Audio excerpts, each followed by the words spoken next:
In today's video, we're continuing our self-development series from the previous episodes.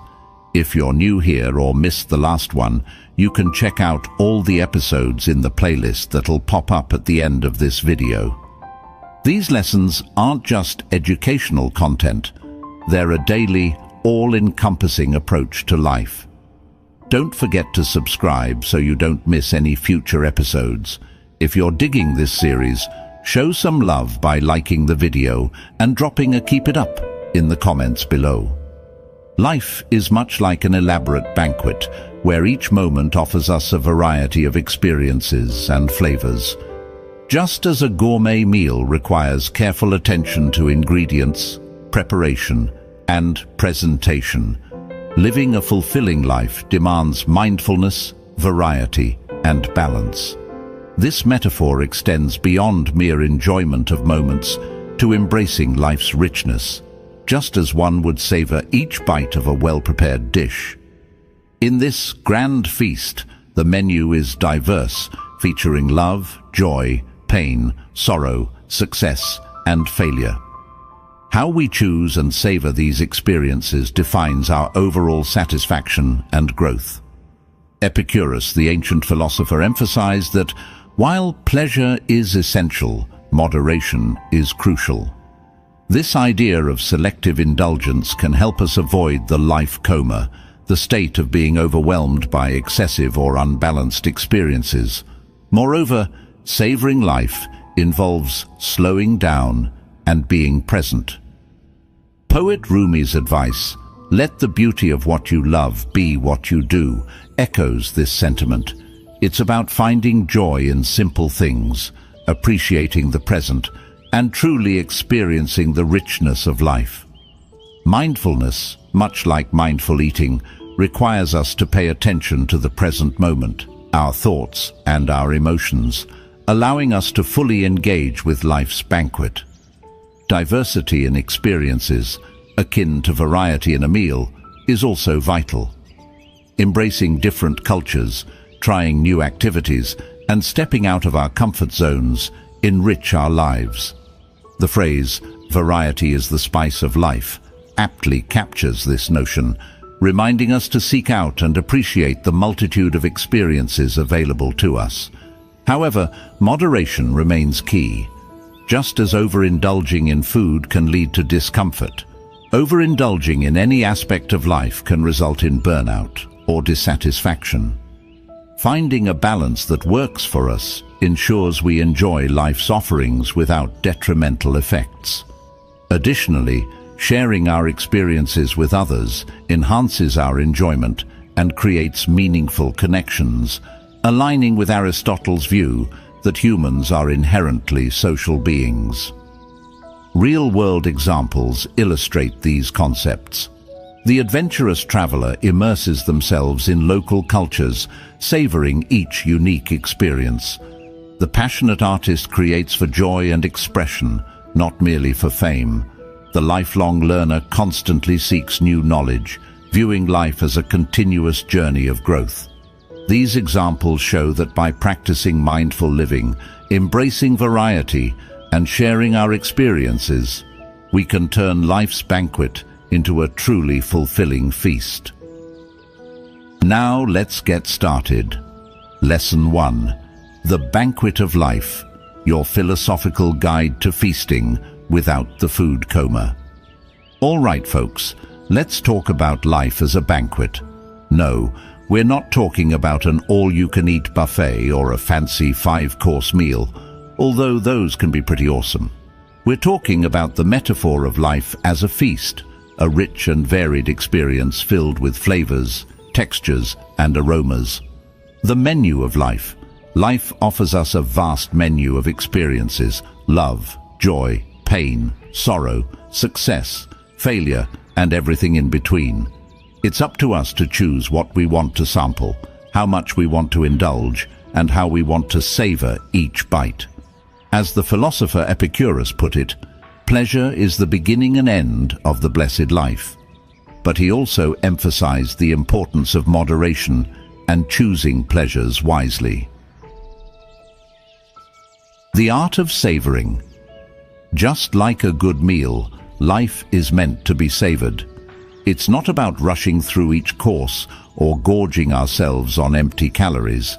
It's about slowing down, paying attention to the flavors and textures, and appreciating the experience as a whole.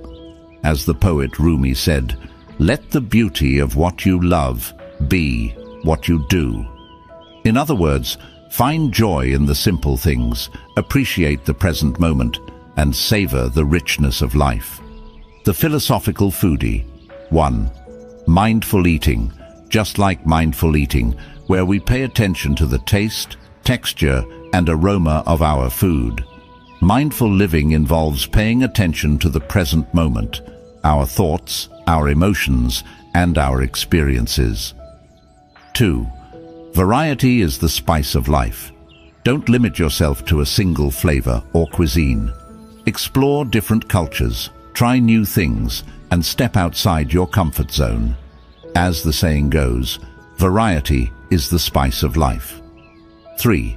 Moderation is key. Just like overindulging in food can lead to a food coma, overindulging in any aspect of life can lead to burnout, addiction, or unhappiness. Find a balance that works for you and enjoy everything in moderation. 4. Sharing is caring. A meal is best enjoyed when shared with others. The same goes for life. Connect with loved ones, build meaningful relationships, and contribute to your community. As the philosopher Aristotle put it, man is by nature a social animal. Real-world examples. Let's explore how this concept is applied in daily life. The adventurous traveler. The adventurous traveler doesn't just visit tourist attractions. They immerse themselves in the local culture, try new foods, learn new languages, and connect with people from different backgrounds. The passionate artist. The passionate artist doesn't just create art for fame or fortune. They create art for the sheer joy of expression, for the thrill of exploring new ideas, and for the satisfaction of sharing their work with others. The lifelong learner. The lifelong learner doesn't just go to school to get a degree. They're constantly seeking out new knowledge, new skills, and new experiences. They see life as a never-ending journey of learning and growth. The bottom line: life is a banquet, but it's up to us to make it a feast. By practicing mindful living, embracing variety, practicing moderation, and sharing our experiences with others, we can savor the richness of life and create a truly fulfilling experience. As the philosopher Epicurus put it, the wealth required by nature is limited and is easy to procure, but the wealth required by vain ideals extends to infinity. Lesson 2. The Grand Parade of Desire, Your Brain's Craving Carnival, and How to Manage the Mayhem. All right, folks, grab a front row seat because we're about to witness the Grand Parade of Desire. No, we're not talking about a Macy's Thanksgiving Day parade with giant balloons and marching bands. We're talking about the endless stream of cravings, urges, and wants that march through our minds every day, vying for our attention and demanding to be satisfied. The craving conundrum. Our brains are wired to crave. It's a survival mechanism that helped our ancestors seek out food, water, and shelter. But in today's world of abundance and instant gratification, our cravings can easily get out of hand. We crave sugary snacks, social media likes, the latest gadgets, and the approval of others. As the philosopher Plato put it, good and evil, which divide and compound man's dual nature, are rooted in the appetites and aversions present in the soul. In other words, our desires can lead us towards both good and evil, depending on how we manage them. The dopamine dance. Our cravings are fueled by dopamine, a neurotransmitter that's associated with pleasure, reward, and motivation. When we anticipate or experience something pleasurable, our brains release dopamine, which gives us a temporary high. But the more we indulge in our cravings, the more our brains adapt, and the less dopamine we produce. This leads us to crave even more, creating a vicious cycle of desire and dissatisfaction. The art of desire management. 1. Awareness is key. The first step to managing your desires is to become aware of them. What are your triggers? What situations, emotions, or thoughts tend to set off your cravings? Once you're aware of your triggers, you can start to develop strategies for dealing with them. 2. Question your cravings. Don't just give in to every craving that comes your way. Ask yourself, is this really what I want? Will this truly make me happy? What are the potential consequences of indulging in this desire? 3. Practice delayed gratification. The ability to delay gratification is a key skill for managing desire. Instead of giving in to every impulse, practice waiting, saving, and working towards your goals. As the saying goes, good things come to those who wait. 4. Find healthy alternatives. Instead of indulging in unhealthy cravings, find healthier ways to satisfy your needs. If you're craving sugar, try eating a piece of fruit. If you're craving social interaction, call a friend or go for a walk with a loved one. 5. Cultivate contentment. True happiness comes from within, not from external things. Learn to appreciate what you have, rather than focusing on what you lack. As the philosopher Epictetus put it, wealth consists not in having great possessions, but in having few wants. Real-world examples. Let's explore how this concept is applied in daily life. The social media scroller. Instead of mindlessly scrolling through social media, the social media scroller sets limits on their screen time and engages in more fulfilling activities offline. The emotional eater. Instead of reaching for junk food when they're feeling stressed or sad, the emotional eater learns to identify their emotions and find healthier ways to cope, such as exercise, meditation, or talking to a friend. The shopaholic. Instead of buying things they don't need, the shopaholic creates a budget, focuses on experiences rather than material possessions, and finds joy in giving to others.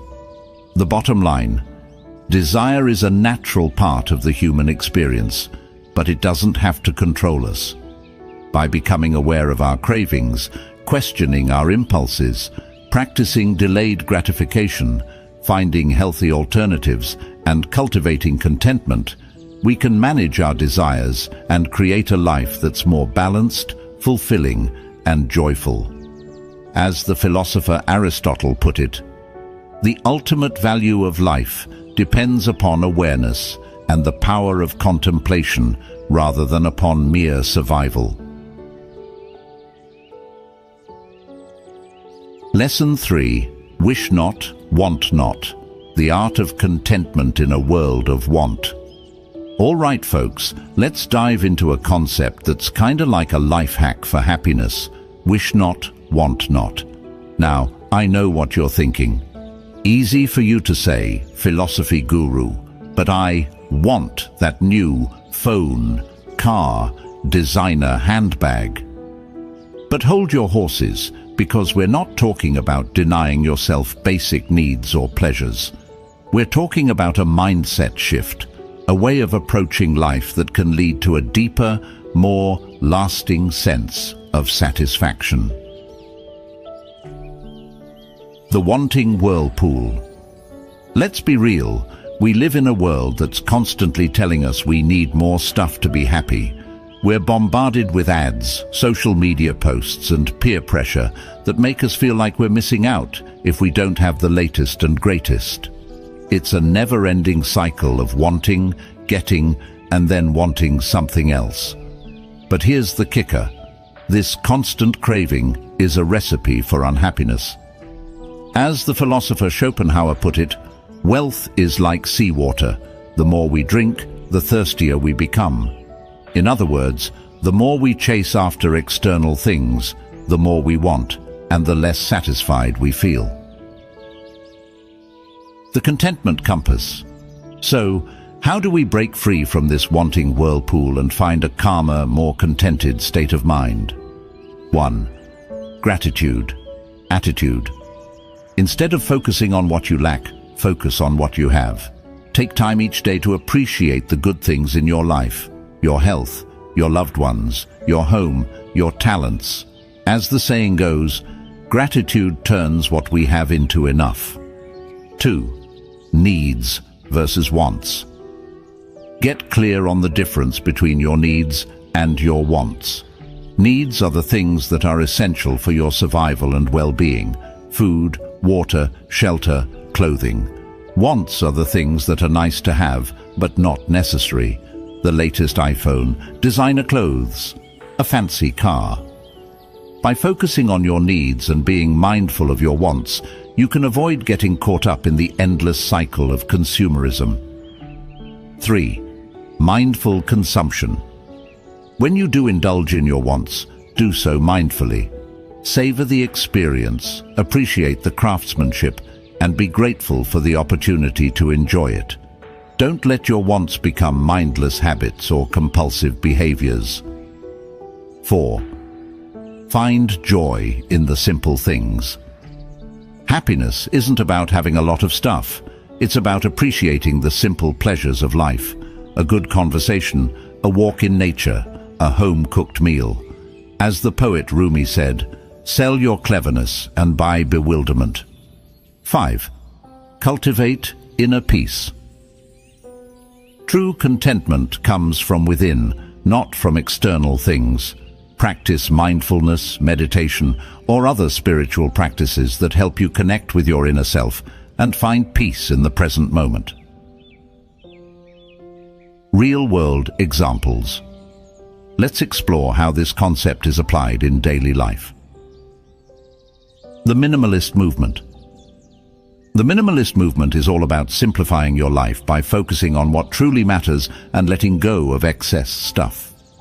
Minimalists have found that by owning less, they actually have more time, more freedom, more peace of mind. The gratitude journal. Keeping a gratitude journal is a simple yet powerful way to cultivate contentment. By writing down 3 things you're grateful for each day, you can train your brain to focus on the positive and appreciate the abundance in your life. The experience economy.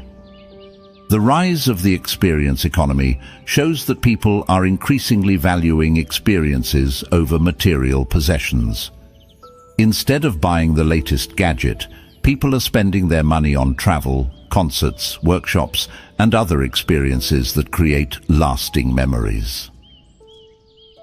The bottom line: wish not, want not, is not about deprivation or self-denial. It's about finding a balance between our needs and wants, appreciating what we have, and cultivating a sense of contentment that comes from within. As the philosopher Epictetus put it, he is a wise man who does not grieve for the things which he has not, but rejoices for those which he has. Lesson 4. What's better left unsaid? Your guide to taming your TMI monster.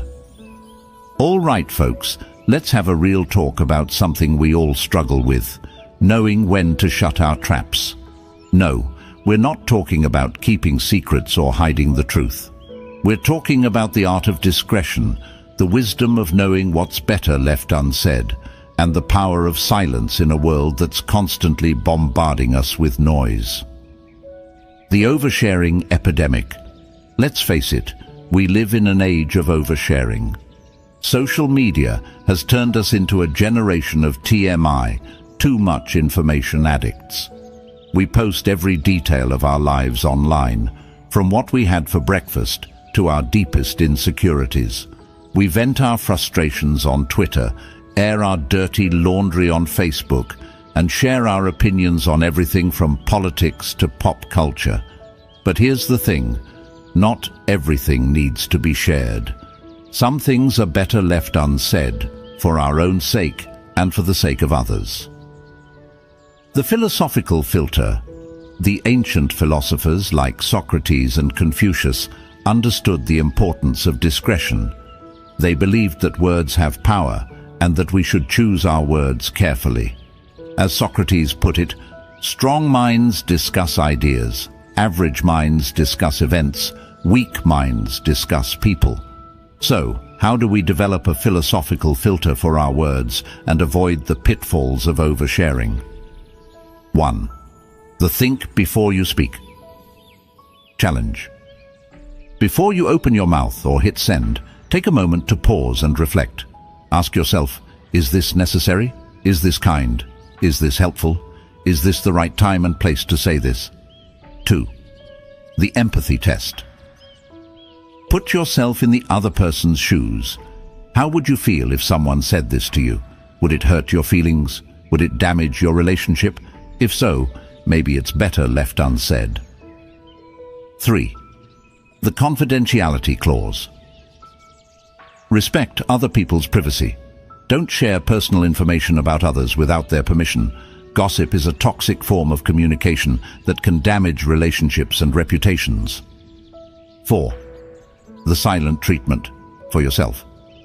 Sometimes the best thing to do is to say nothing at all. Silence can be a powerful tool for communication. It can allow space for reflection, create a sense of mystery, and even diffuse a tense situation. Real-world examples. Let's explore how this concept is applied in daily life. The office gossip. Instead of chiming in with your own juicy tidbit, change the subject or excuse yourself from the conversation. The social media rant. Before you post that angry rant on Facebook, take a deep breath and consider whether it's really worth it. Will it actually solve the problem or just make you feel worse? The TMI friend. If your friend is constantly oversharing, gently set boundaries. Let them know that you value their friendship, but you're not comfortable hearing every detail of their personal life. The bottom line. Knowing what to say and what to leave unsaid is a valuable life skill. It can help you build stronger relationships, avoid unnecessary conflict, and protect your own peace of mind. As the philosopher Confucius said, silence is a true friend who never betrays. Lesson 5. Circumstances have no care for our feelings. Life's a beach, then you philosophize. All right, folks, let's have a real talk about life's curveballs. We're not talking about the kind you see on a baseball field, but the unexpected twists and turns that life throws our way. We're talking about the job losses, the breakups, the health scares, the flat tires on a rainy day, the whole shebang, the illusion of control. We like to think we're in control of our lives, that we can plan and predict our way to happiness and success. But the truth is, life is messy, unpredictable, and often downright unfair. Things happen that are completely out of our control, and sometimes those things suck. As the Stoic philosopher Epictetus put it, it's not what happens to you, but how you react to it that matters. In other words, we can't control the events of our lives, but we can control our response to them, the emotional roller coaster. When life throws us a curveball, it's natural to feel a range of emotions: anger, sadness, frustration, disappointment. But if we let those emotions control us, we risk getting stuck in a cycle of negativity and despair. As the philosopher Seneca said, we suffer more often in imagination than in reality. In other words, we often make things worse by catastrophizing, dwelling on the negative, and refusing to accept what is. The Stoic Survival Guide. The ancient Stoics, like Marcus Aurelius and Seneca, developed a philosophy that emphasized resilience, acceptance, and the importance of focusing on what we can control. They understood that life is full of challenges, but they also believed that we have the power to choose our response to those challenges. So, how do we channel our inner Stoic and navigate life's curveballs with grace and equanimity? 1. Acceptance. The first step is to accept that life is unpredictable and that things won't always go our way. This doesn't mean giving up or becoming passive. It means acknowledging reality and choosing to focus on what we can control.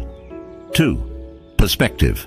When faced with a setback, try to see it in perspective. Is it really the end of the world? Is it something you can learn from and grow from? As the saying goes, what doesn't kill you makes you stronger. 3. Action. Instead of dwelling on what you can't control, focus on what you can do. Take action, make a plan, and move forward. As the philosopher Confucius said, it does not matter how slowly you go as long as you do not stop. 4. Gratitude. Even in the midst of adversity, there's always something to be grateful for. Take time each day to appreciate the good things in your life, your health, your loved ones, your basic needs. Gratitude can help you shift your focus from what's wrong to what's right. Real-world examples. Let's explore how this concept is applied in daily life. The job loss. Instead of wallowing in self-pity, the person who lost their job updates their resume, networks with contacts, and starts exploring new career opportunities. They see this setback as a chance to reinvent themselves and pursue their passions. The breakup. Instead of dwelling on the past, the person who's going through a breakup focuses on self-care, reconnects with friends and family, and pursues new hobbies and interests. They see this as an opportunity for growth and self-discovery. The health scare.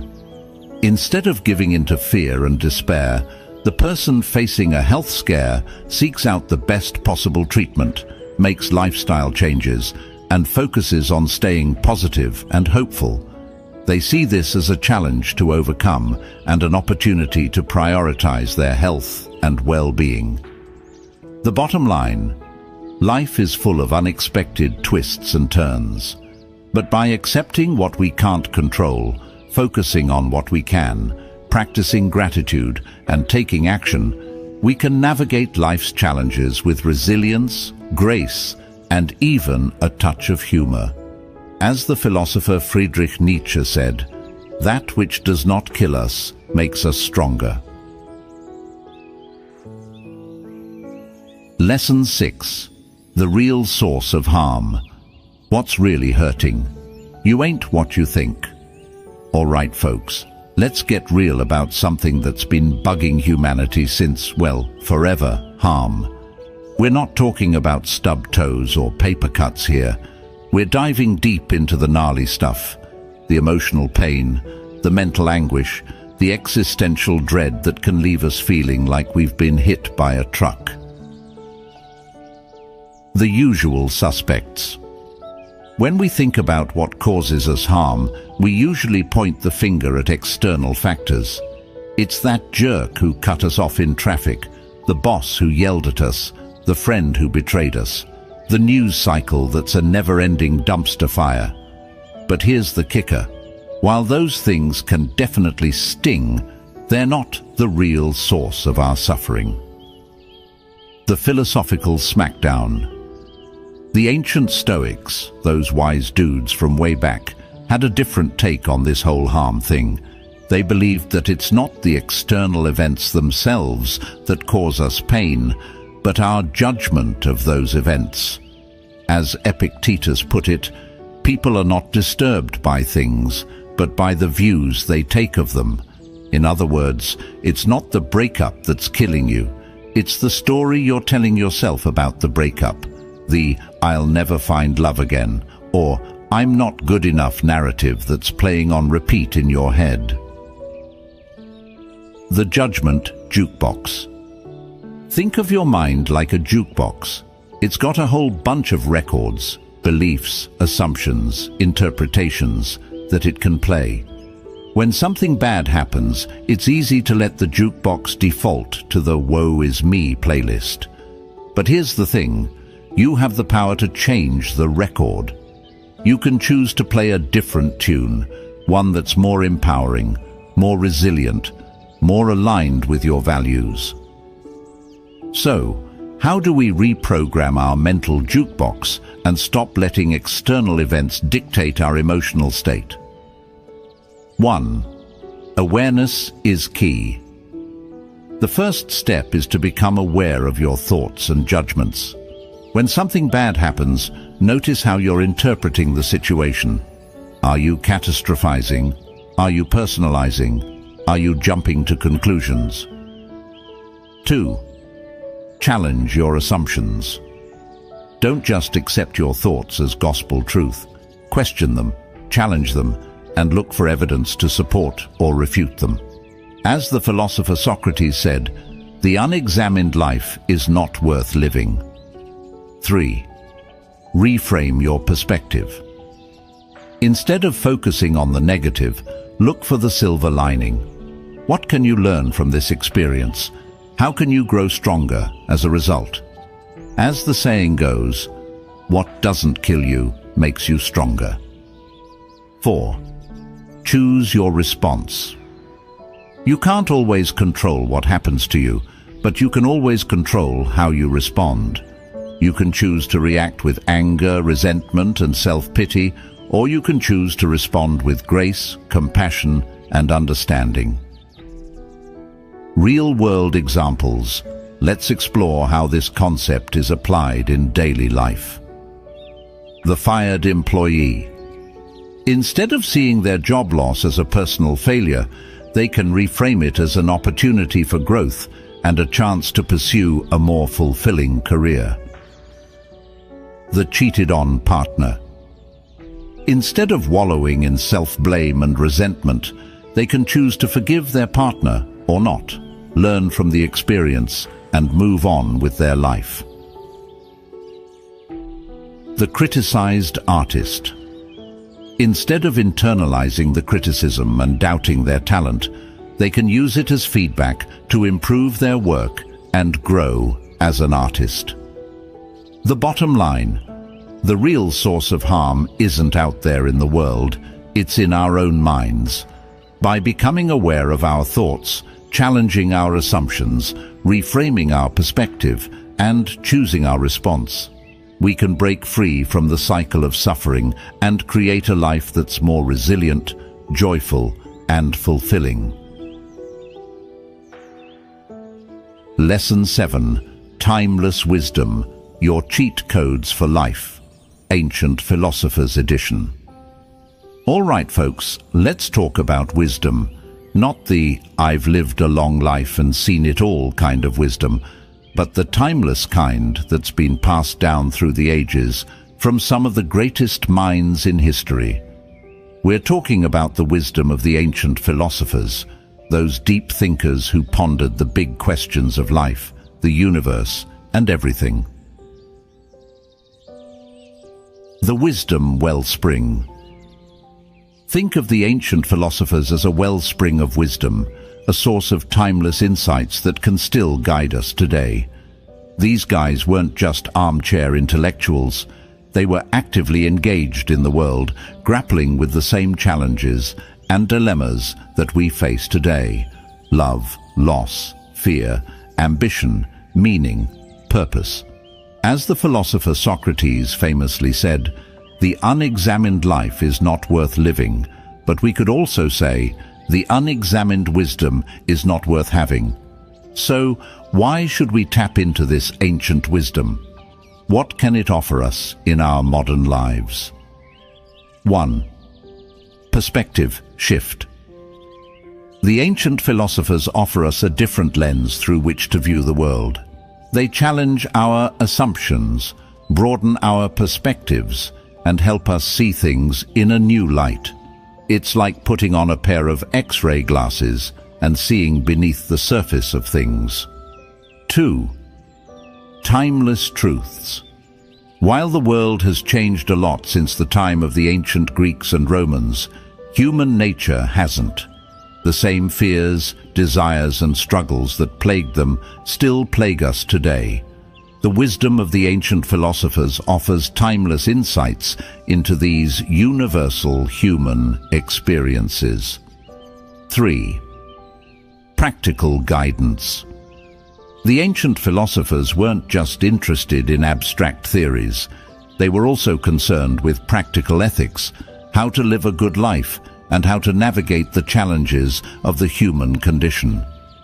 Their teachings offer practical guidance for everything, from managing our emotions to building strong relationships to finding meaning and purpose in life. Real-world examples. Let's explore how this concept is applied in daily life. The Stoic CEO. Many successful CEOs like Tim Ferriss and Ryan Holiday have embraced Stoic philosophy as a way to manage stress, make better decisions, and live a more fulfilling life. They've found that the Stoic emphasis on virtue, reason, and acceptance can be incredibly helpful in the high-pressure world of business. The mindful meditator. Mindfulness meditation, which has its roots in Buddhist philosophy, has become increasingly popular in recent years as a way to reduce stress, improve focus, and cultivate inner peace. The modern philosopher. There are countless modern philosophers who are building on the wisdom of the ancients and applying it to contemporary issues. They're exploring topics like artificial intelligence, climate change, social justice, and the meaning of life in a digital age. How to tap into timeless wisdom, your philosophical cheat sheet. 1. Read the classics. Start by reading the works of the ancient philosophers: Plato, Aristotle, Seneca, Epictetus, Marcus Aurelius. You can find their writings online, in libraries, or in bookstores. 2. Join a book club or discussion group. Discussing philosophical ideas with others can help you deepen your understanding and gain new insights. 3. Seek out modern interpretations. Many modern authors and thinkers have written books and articles that interpret and apply ancient philosophy to modern life. Check out works by Ryan Holiday, Massimo Pigliucci, and William Irvine, to name a few. 4. Apply what you learn. Don't just read about philosophy, live it. Put the principles you learn into practice in your daily life. Experiment with different techniques and see what works for you. The bottom line. The wisdom of the ancient philosophers is not just for academics or history buffs. It's a treasure trove of timeless insights that can help us navigate the challenges of modern life, find meaning and purpose, and live a more fulfilling life. As the philosopher Seneca said, life is not about finding yourself. Life is about creating yourself. Lesson 8. Ready and at home. Your philosophical guide to finding your chill spot in a world gone wild. All right, folks, let's talk about feeling at home. No, we're not talking about your actual house or apartment, although those are important too. We're talking about that feeling of inner peace, contentment, and belonging that can be elusive in our fast-paced, ever-changing world. The homelessness epidemic.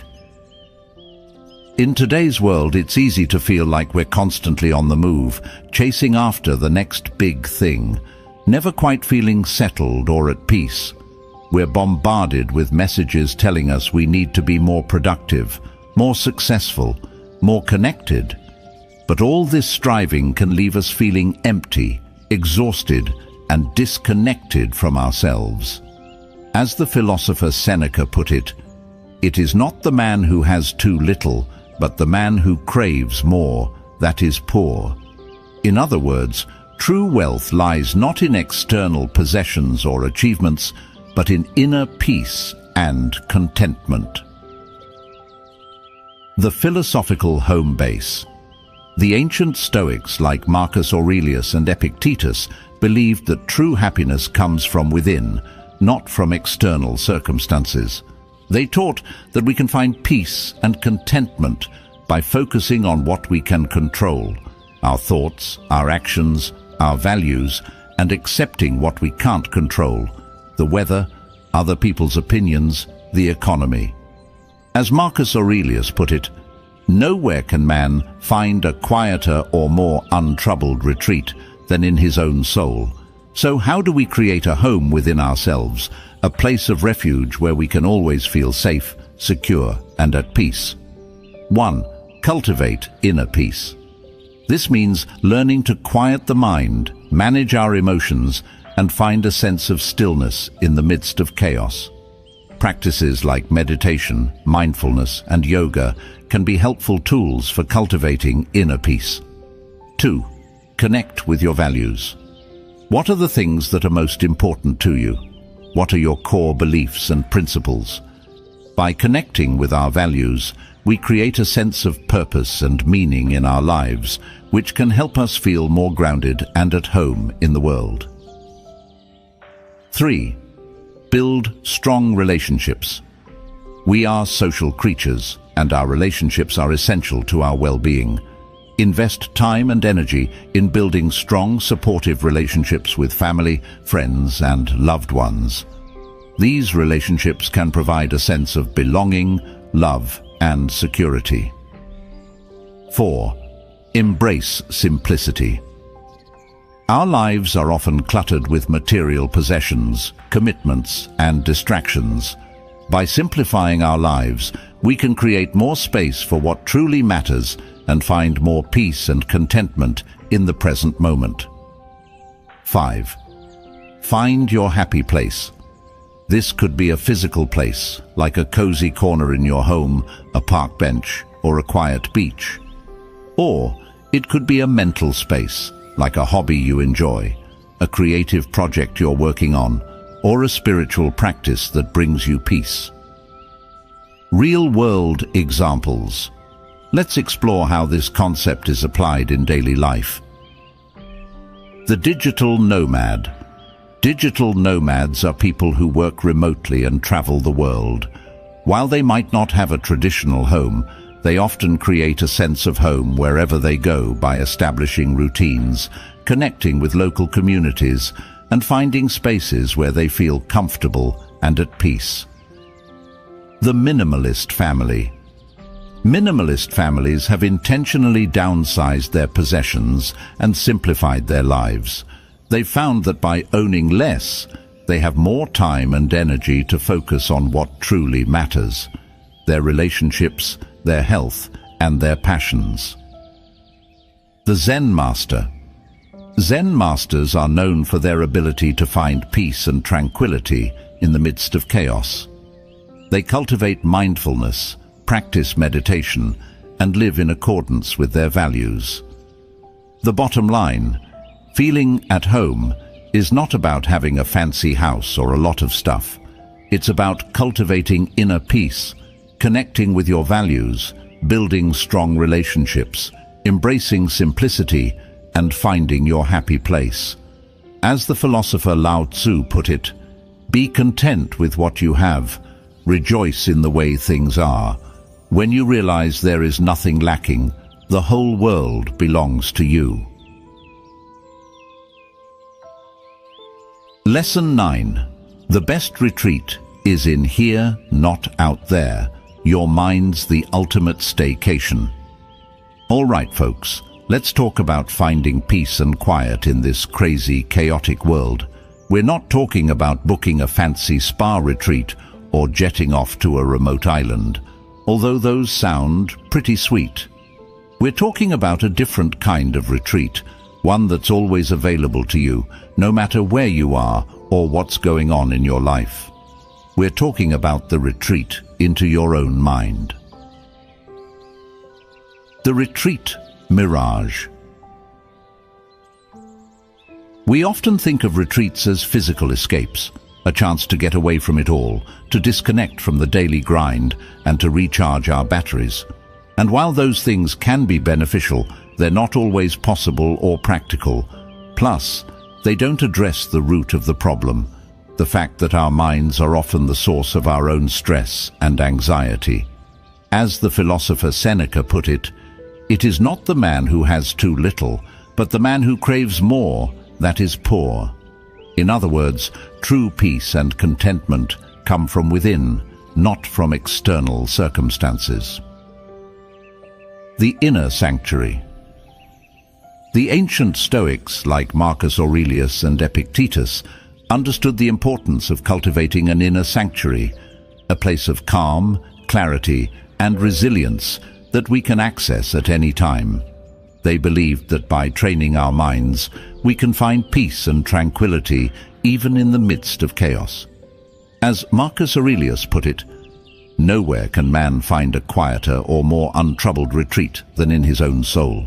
So, how do we create this inner sanctuary and make our minds our ultimate staycation destination? 1. Mindfulness.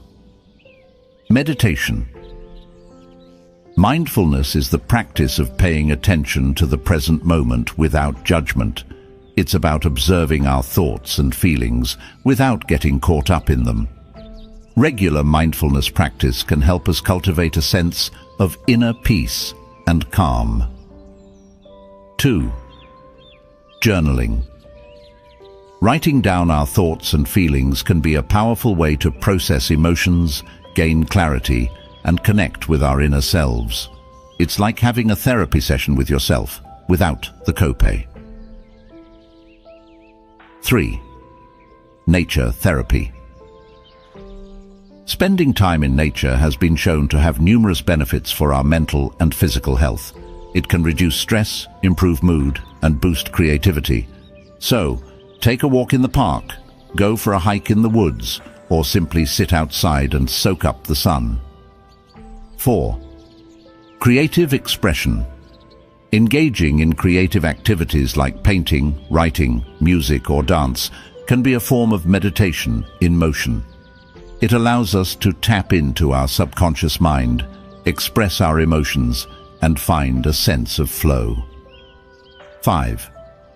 Philosophical reflection. Reading philosophy, contemplating life's big questions, and engaging in deep conversations can help us gain perspective, challenge our assumptions, and find meaning and purpose in our lives. Real-world examples. Let's explore how this concept is applied in daily life. The stressed-out executive. Instead of booking a last-minute flight to a tropical island, the stressed-out executive takes a few minutes each day to meditate, journal, and connect with nature. They find that these simple practices help them manage their stress and find more balance in their life. The anxious artist. Instead of turning to drugs or alcohol to numb their anxiety, the anxious artist finds solace in their creative practice. They paint, write, or play music as a way to process their emotions and find a sense of calm. The overwhelmed parent. Instead of escaping to a spa for a weekend, the overwhelmed parent takes a few moments each day to practice mindfulness, read a book, or simply sit in silence. They find that these small breaks help them recharge their batteries and be more present for their children. The bottom line. The best retreat is not out there somewhere, it's within you. By cultivating inner peace, connecting with your values, and finding healthy ways to manage stress and anxiety, you can create a sanctuary within yourself that you can access at any time. As the philosopher Lao Tzu said, "The journey of 1,000 miles begins with a single step." So, take that first step today and start exploring the vast landscape of your own mind. Lesson 10. The sign of true education. It's not about the grades, baby, all right, folks. Let's have a real talk about education. We're not talking about cramming for exams or chasing after fancy degrees, although those can be useful tools. We're talking about the deeper, more transformative kind of education that shapes who we are, how we think, and how we interact with the world. The education illusion. In our society, education is often equated with academic achievement. We measure success by grades, test scores, and the prestige of the institutions we attend. But is that really what education is all about? As the philosopher Socrates famously said, "I cannot teach anybody anything. I can only make them think." In other words, true education is not about memorizing facts and figures. It's about learning how to think critically, creatively, and independently. The educated mind. An educated mind is not just a repository of information. It's a dynamic, adaptable tool for navigating the complexities of life. It's a mind that's open to new ideas, curious about the world, and willing to challenge its own assumptions.